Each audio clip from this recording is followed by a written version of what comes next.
அனைவருக்கும் வணக்கம். நான் உங்கள் சாந்தி பேசுறேங்க. இன்றைய பதிவுல நாம என்ன பார்க்க போறோம் அப்படின்னு பார்த்தீங்கன்னா, இந்த வருடத்தின் கடைசி வெள்ளிக்கிழமை நாளைய தினம் வருகிறது.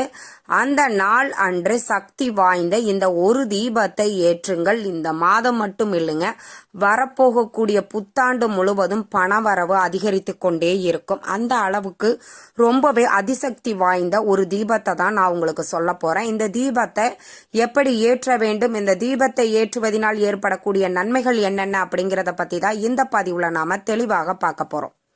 இப்போ நம்மளுக்கு பார்த்தீங்கன்னா, வெள்ளிக்கிழமை அப்படிங்கிறது மிக மிக விசேஷமானது. வெள்ளிக்கிழமை அப்படின்னாலே நம்ம கண்டிப்பா மகாலட்சுமி வழிபாடுகள் செய்வோம். அப்படி நம்ம மகாலட்சுமி வழிபாடுகள் செய்யும் பொழுது கண்டிப்பா ஏற்றக்கூடிய தீபங்கள் அப்படின்னு நிறைய இருக்கும். ஆனா ஒவ்வொரு தீபத்திற்கும் அதற்குண்டான பலன்கள் அப்படிங்கிறது கட்டாயம் இருக்கும். தினம்தோறும் பூஜை அறையில் தீபம் ஏற்ற வேண்டும். விளக்கு வச்ச வீடு வீணா போகாது அப்படின்னு நம்மளுடைய முன்னோர்களே சொல்லி வச்சிருக்கிறாங்க. அந்த அளவுக்கு இந்த தீபத்திற்கு அப்படிங்கிறது ரொம்ப வலிமை உண்டு, சக்தி உண்டு. பொதுவாக பார்த்தீங்கன்னா, நம்ம இறைவனை எதில் காண்போம்? தீப ஜோதியில தான் நம்ம இறைவனை காண்போம். அப்ப அந்த தீப ஜோதி அப்படிங்கிறது இந்த வெள்ளிக்கிழமைகள்ல பார்த்தீங்கன்னா, நம்மளுடைய பெரும்பாலும் இடங்களில விளக்கு ஏற்றி வைப்பதே ஒரு சிறப்பான பலன்கள் கிடைக்கும். வெறும் பூஜை அறையில மட்டும் நீங்க தீபம் ஏற்றினால் பத்தாது. இப்போ ஒரு துளசி மாடம் வச்சிருக்கிறீங்க, துளசி செடி வச்சிருக்கிறீங்க அப்படின்னா, வெள்ளிக்கிழமை அன்று அந்த துளசிக்கு தீபம் ஏற்றி நீங்க வழிபாடு செய்வது சிறப்பான பலன்களை கொடுக்கும். அதே மாதிரி உங்களுடைய சமையல் அறையில சின்னதா அன்னபூரணி படமோ விக்கிரகமோ வச்சு அதற்கு கீழே ஒரு தீபத்தை ஏற்றி வெள்ளிக்கிழமை தோறும் நீங்க வழிபாடு செஞ்சுட்டு வந்தீங்க அப்படின்னா, கண்டிப்பா உங்க வீட்டுல வறுமை அப்படிங்கிறது வரவே வராது. அன்னத்திற்கும் தானியத்திற்கும் உங்களுக்கு பஞ்சமே வராது. அதனால வெள்ளிக்கிழமைகள்ல எங்கெல்லாம் தீபம் ஏற்ற வேண்டும் அப்படிங்கிறத கட்டாயம் நீங்க தெரிஞ்சுக்கோங்க. ஏன்னா காலையில நீங்க பிரம்ம முகூர்த்த நேரத்துல வழிபாடு செய்யறீங்கன்னா, கண்டிப்பா வாசல் தெளிச்சு கோலம் போட்டுட்டு உங்கள் நிலைவாசலை சுத்தம் பண்ணி மஞ்சள் குங்குமம் வச்சு 2 பக்கமும் தீபம் ஏற்றி வைக்கணும். ஏன்னா இந்த நிலைவாசல்ல நம்மளுடைய குலதெய்வம் வாசம் செய்வதாக சொல்கிறார்கள். அப்ப நம்மளுடைய குலதெய்வத்தை முதலில் வழிபாடு செய்து விட்டு நிலைவாசல்ல தீபம் ஏற்றி வச்சுட்டு அதற்கப்புறம் நீங்க பூஜை அறையில தீபம் ஏற்றணும். அதற்கப்புறம் உங்கள் சமையல் அறையில் தீபம் ஏற்றி வச்சு தூப ஆராதனை எல்லாம் காட்டி உங்க பூஜையை நிறைவு செய்து கொள்ள வேண்டும். இது நார்மலா வெள்ளிக்கிழமைகள்ல நாம செய்யக்கூடிய வழிபாடுகள். ஆனா இந்த வருடத்தின் கடைசி வெள்ளிக்கிழமையாக நம்மளுக்கு நாளைய தினம் வருகிறது. இந்த வெள்ளிக்கிழமை விட்டு அடுத்து 2025 தான் நம்மளுக்கு வெள்ளிக்கிழமை வரும். ஏன்னா புதன்கிழமை நம்மளுக்கு 1ஆம் தேதி வருடப்பிறப்பு வருகிறது. ரொம்ப ரொம்ப அற்புதமான நாள் இது. புத்தாண்டுக்கே நான் தனியா ஒரு பதிவா கொடுக்கறேன். இதுல பார்த்தீங்கன்னா, இந்த வருடத்தின் கடைசி வெள்ளிக்கிழமை இல்லைங்களா?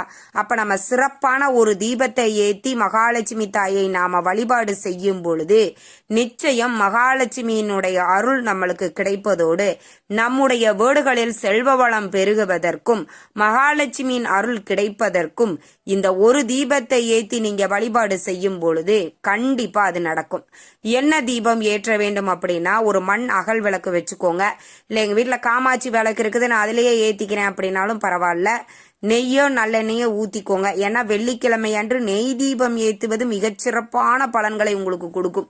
இந்த எல்லா நாட்களும் நெய் தீபம் ஏற்றுவது சிறப்பு. ஒரு சிலர் நெய் விற்கிற விலைக்கு தினமுள்ள எங்களால நெய் தீபம் ஏற்ற முடியாது அப்படின்னு சொல்லுவாங்க. அவங்க வசதியின் காரணமாக நீங்க நல்லெண்ணெய் ஊற்றி தீபம் ஏற்றலாம், ஒன்றும் தவறில்லை. ஆனா வெள்ளிக்கிழமையாவது நீங்க இந்த நெய் தீபத்தை நீங்க ஏத்திக்கோங்க. நெய் ஊற்றிட்டு அதற்கப்புறம் பார்த்தீங்கன்னா, தாமரை தண்டு திரி.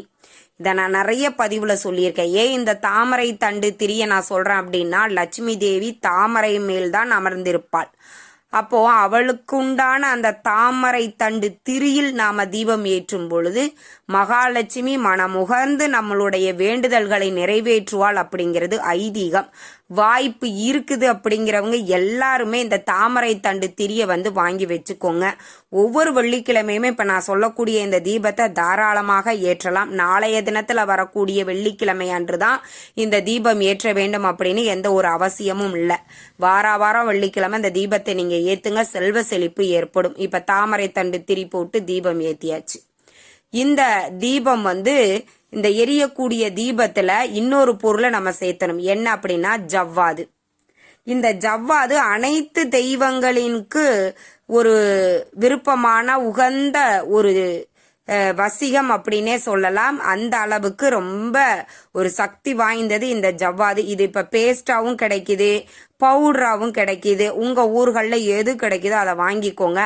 நீங்க ஒரு மண் அகல் விளக்குல நெய் ஊற்றி தாமரை தண்டு திரி போட்டு அந்த நெய்யில ஜவ்வாது பவுடரை கலந்து அப்புறம் தீபம் ஏத்துங்க. இப்ப நெய்யே நம்ம மகாலட்சுமிக்கு பிடித்தது.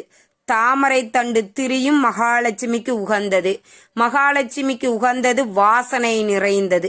அப்ப அந்த வாசனை நிறைந்த இந்த ஜவ்வாது பொடியை நம்ம அதுல போட்டு தீபம் ஏற்றும் பொழுது நம்முடைய வீடுகள்ல அந்த ஜவ்வாது வாசம் மைல்டா எல்லா மூளை முடுக்கு இண்டு இடுக்கு எல்லா பக்கமும் அது பரவி இருக்கும். எங்கெல்லாம் வாசம் இருக்கிறதோ அங்கெல்லாம் மகாலட்சுமி இருக்கிறாள் அப்படிங்கிறது ஐதீகம். கண்டிப்பா இருப்பா. நீங்க உங்க வீட்டை ரொம்ப சுத்தமா அடைப்பா இல்லாம நல்ல வாசனை மிகுந்த இடமாக வைத்தீர்கள் அப்படின்னா கண்டிப்பா அங்க மகாலட்சுமி வாசம் செய்வாள். இதுல எந்த ஒரு மாற்று கருத்தும் கிடையாது. ஆக நீங்க இந்த தீபத்தை மண் அகல் விளக்கு வைத்தும் ஏத்தலாம். இல்ல எங்க வீட்டுல காமாட்சி விளக்கு இருக்குது நாங்க அதுலயே ஏற்றலாமா அப்படின்னு கேட்டா தாராளமாக ஏற்றலாம். இந்த தீபத்தை எத்தனை மணிக்கு ஏற்ற வேண்டும்? மாலை 6 மணிக்கு மேலேயும் இந்த தீபத்தை ஏத்தலாம். இது மார்கழி மாதம் அப்படிங்கறதுனால நிறைய பேர் பிரம்ம முகூர்த்த பூஜை செய்வாங்க. பிரம்ம முகூர்த்த நேரத்திலையும் தாராளமாக இந்த தீபத்தை நீங்க ஏற்றி வழிபாடுகள் செய்யலாம். அதுவும் மார்கழி மாதத்தில் வரக்கூடிய இந்த வருடத்தின் கடைசி வெள்ளிக்கிழமை மிக மிக சக்தி வாய்ந்தது. வாய்ப்பு இருக்கிறவங்க எல்லாருமே இந்த தீபத்தை ஏத்தி பயன்பெறுங்கள். நிச்சயம் உங்களுக்கு அற்புதமான பலன்கள் காத்துக்கிட்டு இருக்குது. அதே மாதிரி நீங்க பெண்கள் மாதவிடாய் காலத்துல இருக்கிறீங்க அப்படின்னா உங்களுடைய குழந்தைகள் கணவர் இருக்கிறாங்கன்னா அவங்கள விட்டு இந்த தீபத்தை நீங்க ஏற்ற சொல்லலாம். அதே மாதிரி வெள்ளிக்கிழமையில நான் கட்டாயம் ஒரு 3 இடங்கள்ல தீபம் ஏற்றியே தீர வேண்டும். ஒன்று நிலைவாசல், இன்னொன்று பார்த்தீங்கன்னா உங்களுடைய சமையலறை, 3வது பூஜை அறை. இந்த 3 இடத்திலும் கட்டாயம் தீபம் ஏற்றி நீங்க வெள்ளிக்கிழமை தோறும் வழிபாடு செஞ்சு பாருங்க. உங்க வீட்டுல செல்வ வளம் அதிகரிக்கும், வறுமை நீங்கும், தன தானியம் அன்னத்திற்கு குறைவில்லாமல் உங்களுக்கு செல்வ வளம் பெருகும், வறுமைகள் நீங்கும். வறுமை அந்த பக்கம் தலை வச்சு கூட படுக்காது. அந்த அளவுக்கு மிக மிக சக்தி வாய்ந்தது. இதில் இந்த தீபத்துல நம்ம சேர்த்திருக்கக்கூடிய பொருட்கள் எல்லாமே மகாலட்சுமிக்கு உகந்த தெய்வீக பொருட்கள். ஏன்னா நெய், தாமரை தண்டு திரி, ஜவ்வாது பவுடர் இது எல்லாமே பார்த்தீங்கன்னா மகாலட்சுமிக்கு உகந்த பொருள். அதனால கண்டிப்பா அந்த தீபத்தை ஏத்தி நாளைய தினம் மகாலட்சுமியை வழிபாடு செய்யுங்கள். உங்களுக்கு கை மேல பலன் கிடைக்கும். இந்த தகவல் உங்களுக்கு ரொம்பவுமே பயனுள்ளதாக இருந்திருக்கும்னு நினைக்கிறேன். வீடியோ பிடிச்சிருந்தா லைக் பண்ணுங்க, ஷேர் பண்ணுங்க, கமெண்ட் பண்ணுங்க. இந்த பதிவை உங்களுடைய உற்றார் உறவினர்கள் நண்பர்களுக்கும் ஷேர் பண்ணுங்க. அவங்களும் பார்த்து பயன்பெறட்டும். நன்றி, வணக்கம்.